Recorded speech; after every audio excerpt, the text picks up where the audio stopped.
আসসালামু আলাইকুম বন্ধুরা। আসলে একদিনের বৃষ্টিতে অবস্থা খারাপ।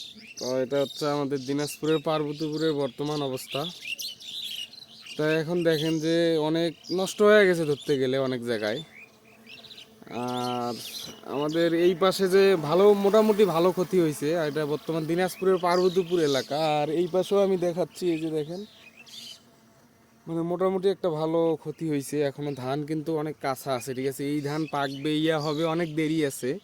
তা যতটুক পারি আপনাদের মাঝে আমি শেয়ার করতেছি। আর এটা তো এতটুক জায়গার মধ্যে, ওই দিকে আরো দূরে আছে, যে মানে বিশাল জায়গা জুড়ে পড়ে আছে।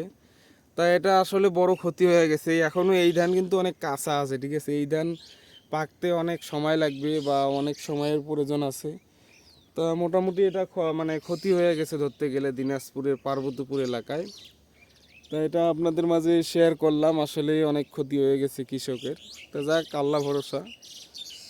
সবাই ভালো থাকবেন। আসসালামু আলাইকুম।